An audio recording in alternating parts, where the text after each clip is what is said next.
Okay, so I'm going to draw a graph and we're going to talk about transformations of all kinds of this graph in general. So this is going to be f of x, and this f of x is going to be just a general graph. So let's say you have these points and this is your function f of x. So what that means is that any point on this little graph is defining your function. It's simple enough that we could write it as a piecewise if I really wanted to. It'd be whatever this line is. I'd have to figure out the line equation. I'm just going to write a for x between -6 and -4. So for x is between -6 and -4, it's following function or the definition of what the line a would be. That's what a piecewise is. It's really defining the pieces that make up this whole entire thing. We're not going to go based on this definition for transformations at this point. The reason why we're making it sort of this general picture is because we want to think about what happens to the points as we transform f into other sort of statements. So let's say this is f, and you've got your points, x and f of x, and the x value of -6 gave a y value of -1, and then the -4, 2, and then -2, -1, and then 2, -1. So this is our initial function here, okay? And sometimes we'll be asked to graph the function of a transformation, or sometimes we want to look at just any other function and be able to see what it should look like without having to really plot all the points out. So we're going to have to observe here a little bit of what happens if, say, I have a g of x, a different function that's based on f, right? That perhaps has some components. And all of the possible components you could have is you could multiply the y value, the outside, by some a. You could also add something here. We're going to decide on that letter in a second. And then, so you have a multiplicative and an additive, right? So there's translations, which are additive. And then there's stretches and compressions,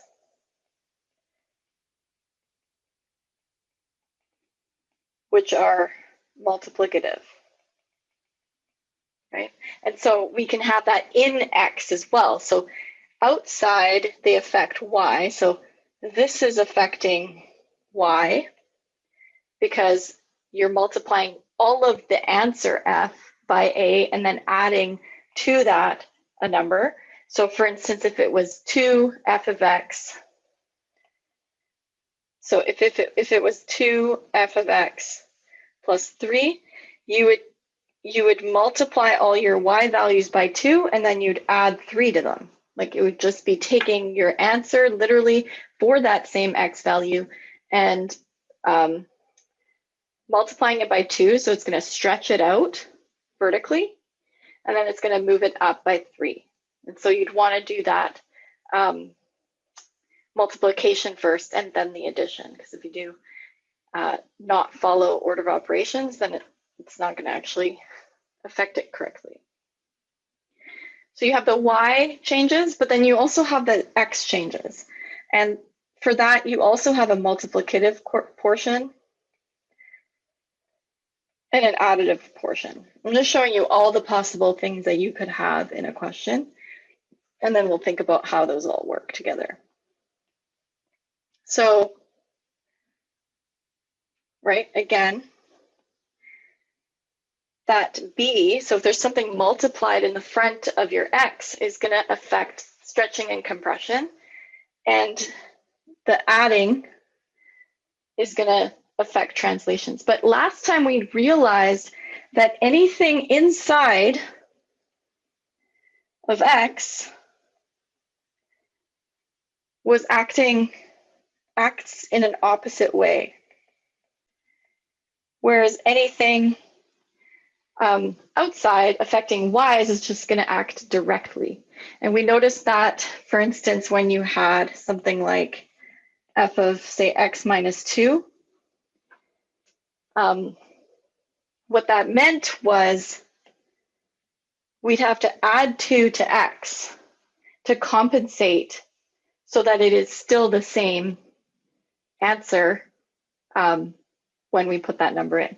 Because if f of x, f of, say, 0 was 0, now to make that same 0, I need a plus 2 into x to compensate to make it 0.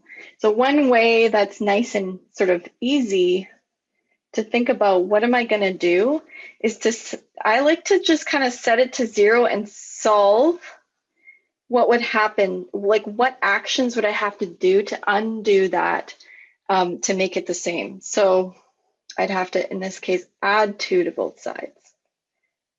It's not so much about the answers, it's more about the process of how do I undo, this could really be any number. So how do I undo what's inside there to compensate? Because right now, a -6 gives -1. So if I had, so that means f of -6 is -1. So if I had, say, in general, f of, say, x minus 2, in order for that to give -1, I'd have to add 2 to my -6 in order to create a point that now works. Right? So it's opposite in the x portions, and it's regular in the outside y portions. So let's look at some specific examples for that. We're going to create a new g of x that's going to actually put numbers in. So let's say we have a 2 on the outside. We'll see how that affects our y's. And then maybe a -1 on the outside, and that also affects the y's. So think about how that's going to transform your table of values now based on those things for the y's. And you can kind of table for yourself, what are my x transformations and what are my y transformations, and what order do I do them in, right? So, and then let's fill this in. Let's say that we had, maybe I'll say negative here, just to see what happens there, and then x minus 3, okay?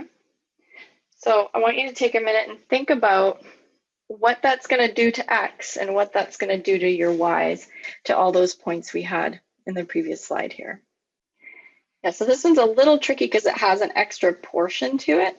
So what I like to do is I like to say, okay, if I had x, negative x minus 3, that whole x part, and then I wanted to undo those operations, if it was equal to something, whatever it's equal to, whatever my regular x value was equal to, say it was -6, because I want to keep it a -1 here. So in order for it to be a -6, what do I need to do to that -6 to then find an x value that's still going to make that work?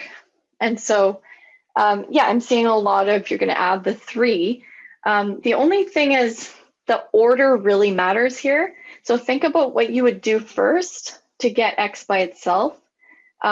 In this sort of situation when you equal it that way. What x would have made a -6 is really kind of like our question, because we want that -6 back again, but we want to see what new x value we need to make that still a -6. Okay, 9, let's try 9. So if you go 9 minus 3, that's a 6, and then it's negative, right?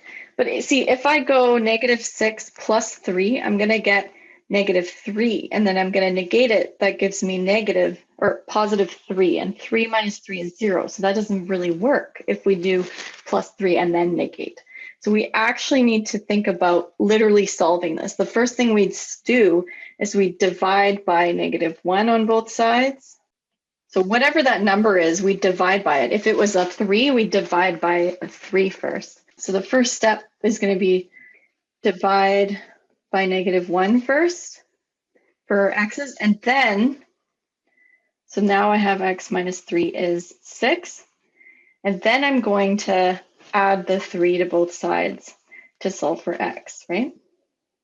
Divide by -1 in this case could have been multiplied by -1, but in general, whatever number you have here would have been divided by first, and then you would have added. So then you get 9. So let's check. Like if we threw a 9 in here, would it give us the same answer as we had originally, a -6?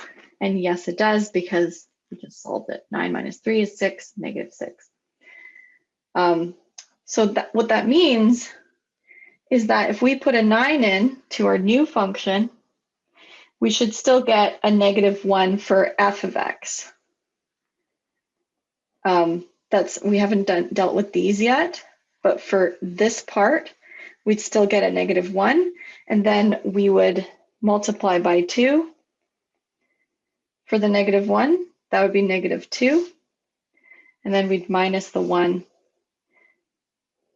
would be -3. Sorry for me to track all this. Sometimes what's nice to do is just to rewrite that XY table several times until you've caught all of them, or you can do them all at once, like what I've just done here. So 9, -3 should be a new resulting point with all of those pieces there. Okay, we'll look at another example soon. So you solve the outside bracket first. But let's just watch what this does. So this 6,1, first of all, it was negated.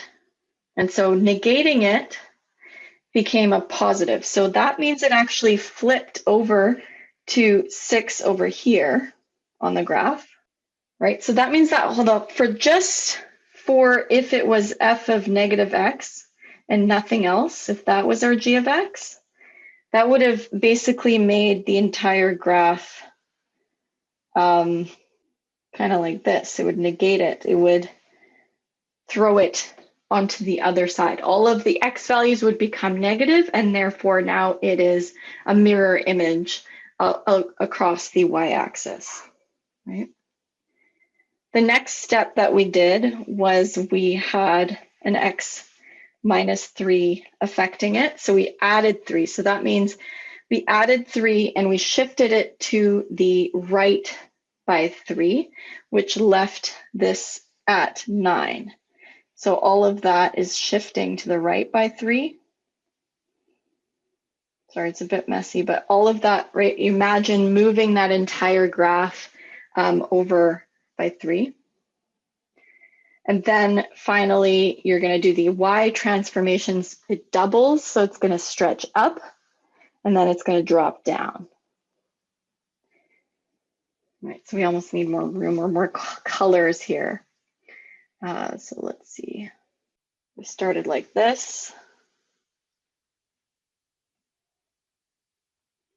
The first thing we did was we had the negative. So that negative I'm going to do in blue. And that basically negated all of the x values, which made some of them positive and some of them, right, these just swapped because they were already symmetrical. So the blue is the result of that. And then the green, let's say this was x. It was -3, right? So that -3 is going to move it, affect it by shifting it right 3, because remember, everything's opposite. So now that's going to be at 9, which is here, I think. So this 4 will become a 7. This 2 will become a 5. And this -2 is going to become a -1. And that's going to be reflected on your XY table of values when you do that. Okay. Then the next thing we did was the orange, which say this was, what was it? 2. Because now once we have the f's, f of x is laid out for the x values, now we're taking those, now we're doubling them. So if this was a 2 for YY, it's now going to be a 4. These were 1s, so now they're going to be 2s. So now I'm only affecting the Y values. And then finally, I had the last component, which was -1. So that means I'm going to take all of the current Y values. And again, you would write this out in your table of values. All of those current Y values are now dropping down by 1. And that's going to give you the resulting points. Okay. So, and again, that inside, I just took it so that I knew what to do with the original.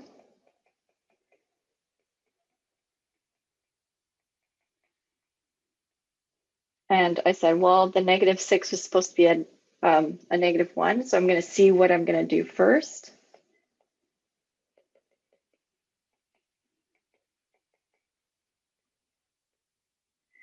And then I'm just going to see what I do next.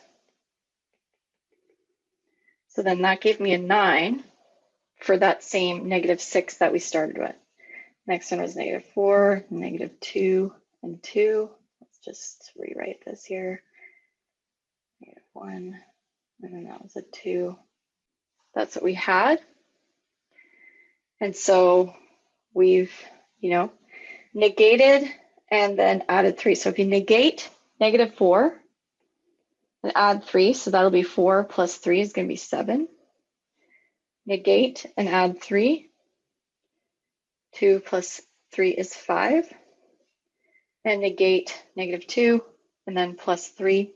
So see, -2 and plus 3 is going to be your 1. And now to the y's, which is the outside portions, I'm going to double them. So first I'm going to do times 2, and then I'm going to -1. So times 2 minus 1 is going to be, right, maybe I'll write this out, -2 times 2, and then -1 is -3. So 9, -3 is right here. Okay, and then you do that to all of them. So 2 times 2 minus 1, 4 minus 1 is 3. So that was 7, 3 here as a result. And again, -1 times 2 minus 1 is going to be -3 for these two.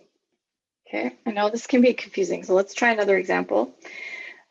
This time I'm going to put, so if we have f of x, our new g of x is going to be, say, see what happens here, -3, and then f, and then let's say you had a 2x plus 1, and then plus 1 maybe.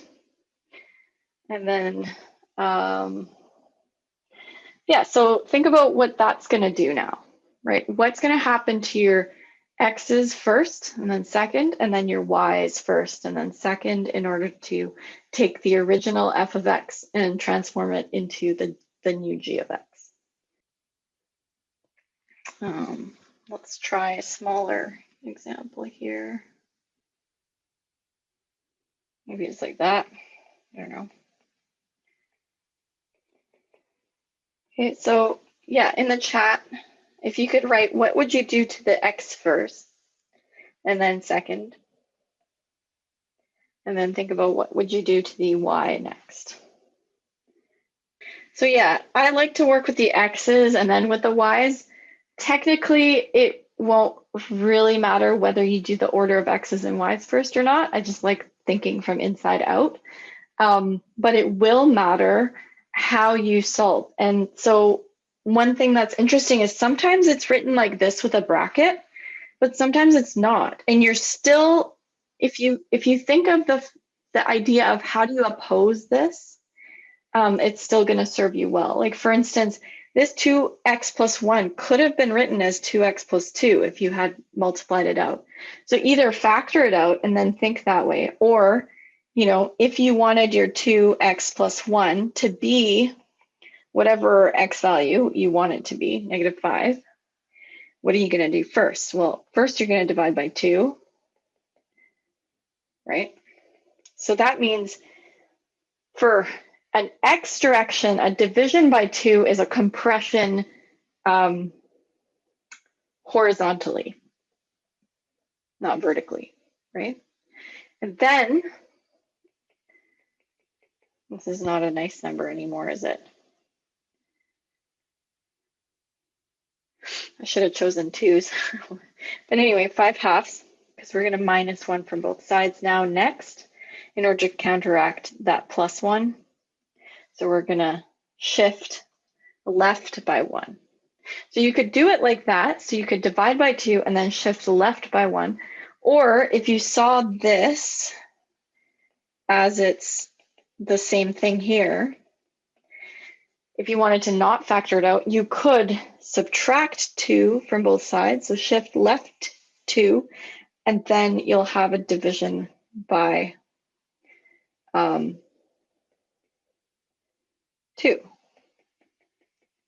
which is -7/2. It's going to be ending up the same thing. I like to have it bracketed like this because then I just see what's happening. I see the either compression or stretch in the horizontal direction, and I see the shift happen as well. If it's multiplied out like this, sometimes you just want to be careful that you're still using that idea of opposites, or just factor it out and put it into this form. This is like a standard form of any sort of transformation. And that f could be anything. It could be a square root, it could be a perfect square, it could be any function really. Okay, so with a y, so once we do that to the x's, so we're going to take all the x's in half. So let's do that in green. So I'm just going to visually do this. All the x values are going to be taken in half. So instead of a -4, I have a -2. Instead of a -5, I have a 2.5. Right, so essentially it's just done that for that 2. And then let's say I do the +1. So I'm going to actually -1 from all of these. I think this is approximately right. Yeah. Right, so I've done the x's, and then now I'm doing the y's. So let's do this. Multiply by -3. So when I multiply by -3, what happens? Well, this is a -1 right now for my y. And if I multiply that -3, so -1 times -3. So it's not just tripling. Tripling, if it was just a 3, it would triple and become a -3. But it's also flipping across the x-axis, right? So it's not just a 3, it's now becoming a +3. So the whole thing is flipping upside down. So and instead of this being a 1 right here, it's now going to be a -3 down here. So it kind of like has become much bigger. It's even harder to draw. But you could do this with all the x values as well by doing these things in this order. Does that make sense? Hopefully you're starting to see the pattern here. We're not done yet because we have that +1 at the end for my y's. So that's going to basically raise all my points by 1. Sorry, this is getting a little messy here.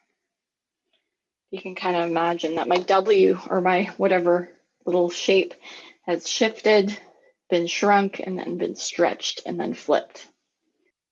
Okay, so let's take a look at an example where it says, here's a function, okay, and you might want to have a better sense of like, what does this possibly look like without having to graph it or without having to do a ton of sort of math. So here's a function. So my question is, first of all, what's the sort of function family? So what did it start with? And what were the transformations? And under the function family, you also want to think of what the domain and range was, because you're also going to have to know what the domain and range of the new function is going to be. And that's going to transform just like the transformations. So what function family do we have here? What's the sort of root function that we're looking at? What's the f of x, or the, yeah, maybe we'll call this g of x and this will be f of x. Give you a hint. See that root there? See how there's x's inside of it, and then you have the stuff that's outside of it? That's showing you that your regular function that you started with before any transformations was a root x function. And you should know kind of these basic functions and what they look like. You could start with, you know, you could have a table of values and you could say f and root of x and root of x. At where does it start? Well, it starts at 0, 0. And root 1 is 1. Root 2 is a little bit complicated because it's decimals, but root 4 is a 2, right? And root 9 is going to be a 3, so it's going to head over. It's basically half of a parabola. So that's your base family function. So it's part of this function family. So it starts there. What's the domain of that? And what's the range of that? Okay, so 0 to infinity for x. So for the domain, right, if you were to drop everything down onto the x-axis, it's covering all of that on the x, right? So 0 to infinity, same for the range for this example, yeah. Okay, so that's what we're starting off with. And now I want you to think about what the transformations are. So what is happening in order? So what do you do to your XY table in order to transform it so that it is x and, right, 3 root x minus 2 plus 5, or whatever, g of x. How do we transform those points? So your x transformations and your y transformations. If we read it here, in x, to oppose an x minus 2, we're going to have to add 2 to our x's. So it's going to shift to the right.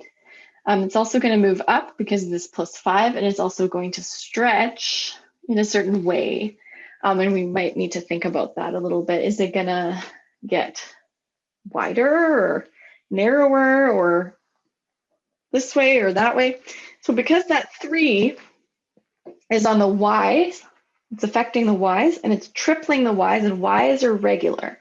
So they're not opposite. So if you're tripling the y's, you can imagine all your y values are tripling. So it's probably going to get kind of more open rather than smaller or narrower, right? Okay, so let's try that. So we're going to add the 2 to the x's. So first, when we add the 2 to the x's, maybe I'll do it step by step here. In order to do this part of it, we're going to keep these, but we're going to add 2 to the x's. Because in order to keep, right, for x this to be a 0, I'd have to add a 2. So that's going to be 2, 3, 6. So let's see that. Instead of 0, 0, I now have 2, 0, and then 3, 1. And so we would have, basically everything has shifted to the right. Okay, so that is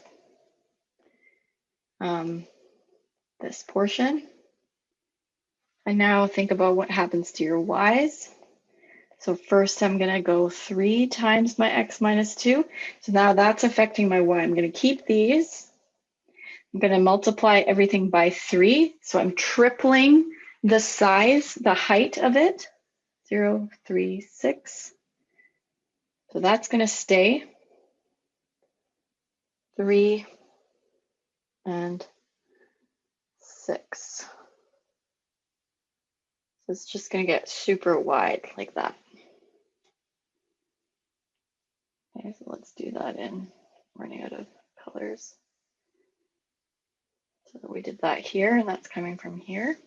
And then now we're going to take all of those points and add 5 to them. So, right, hopefully you're starting to see what's happening here. Keep these, and now add 5. And so this is just going to get super big. It's going to run out of space here, but basically I'm adding 5 to all of these points. So my final function is actually off of my page, but hopefully you can imagine that. Okay, so now the domain and range of my new function has changed. So my domain of G and my range of G has changed. So rather than being 0 to infinity for domain, it's now this point, which is 2 to infinity. And my range is now 5 to infinity. Okay, and this was of that. We're going to do another one, and this one has to do with what we're getting to with quadratics that we need to get to. So let me give you this one and see if you can figure out and anticipate what this is going to look like based on the transformations you've gotten here. Okay, so what's the function family? What kind of function does this start with? We're going to actually call it G because it's been transformed. And what's the regular f that we are transforming? We'll do that for this one again too. Let's highlight all the pieces that are happening. Notice I haven't, it's not very often that you end up having an X compression or stretch, but I did start with that so you'd see all of those parts there. You can actually literally play with this by creating your own examples and going to Desmos, typing them in and seeing what happens to the original. So just watch what happens every time you change a number or add a number in there. Well, we know what x squared is. So let's just try, what if I type in x minus 5 squared? What's that going to give me once I click that? There's my original. What's going to happen if I do x minus 5 and then squared? Okay, it went to the right by 5. See that? But if I went plus, it's going to go left 5. I could do this with a different function. Let's say I had y equals absolute value of x. That's this function. You could type it in. Absolute value is everything. All the negatives became positive, and so it made a V shape. Now if I go y equals absolute value x minus 5, shifts over to the right by 5. You see that? The nice point to check is always that 0, 0 point. And again, y equals absolute value x plus 5, shifted to the left by 5. See if it goes with your predictions. It's a great way to kind of just play some math and test yourself of your understanding. So what's the general function that you're starting with here? So you look at what's by your x and what is being applied to your x. All right, so that is our f of x. It's basically x squared. Something squared is our general function, which we know to be a regular parabola. And we also know the domain of f is negative infinity to infinity, or all real numbers. The range of f is 0 to infinity. Okay, that's our basic function. And now our new function, right, is going to take our regular table of values, pick a few points, 0, 0, maybe negative 1, 1, and 2, 4. That'll be enough, and then that'll help me see what's happening. So I just chose this point, and that point. Okay, so what's the first thing we're going to do? We're going to shift all the x's right by 3 to compensate, because if we wanted the x minus 3 to be 0, we'd have to add 3 to get that same still answer there. So if we want to have x minus 3 squared like that, then it's easiest to keep the answer the same and to shift the x's to match that by adding 3 to them. Right? Okay, so you can see what happens. Let's use the colors again. So this, I don't know if they're consistent with the others pictures, but let's just go with that. So I added 3 here, right? We're going right by 3.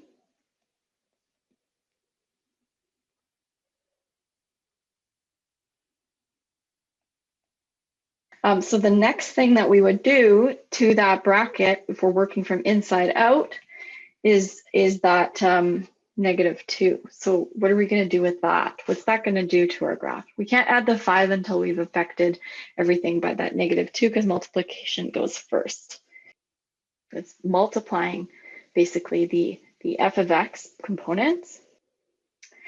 So let's try that. So if we take 0 and we multiply by -2, that stays 0. So that is still going to be a point. And then now the 1, this 1, which is this one now, is going to be multiplied by -2. So now that's -2. So instead of being up 1, it has gone across as a reflection and now has doubled. Right, so these are all going to double. Instead of 4, I'm going to have an 8, but in the other way. So that's going to be way down. It's actually quite a bit narrower. I don't have enough room for that. But instead of 4, I'll have -8. So that is a vertical stretch. Okay, and then now finally, what am I going to do last? Just do that in purple. I'm going to do the +5 last. So that means we're going to add 5 to all my y values. So it's going to move up by 5. So we have that. Let me just finish this part here so you see it all completely. We added 5 to the y's. Okay, and then we got the purple. Okay, so you can also do domain and range. Those have not changed too much, still all real numbers.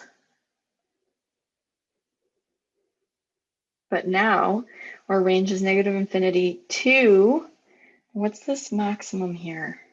5, right? Including 5. Okay, so but the most important part here is this top value. I need that coordinate point. That coordinate point the whole way through is called something special. Does anyone know what that's called? The tip of the parabola, what that's called? Like other than the max. In this case, it's a max, sometimes it's a min. It starts with a V. You've seen this before. Yes. Nice. The vertex.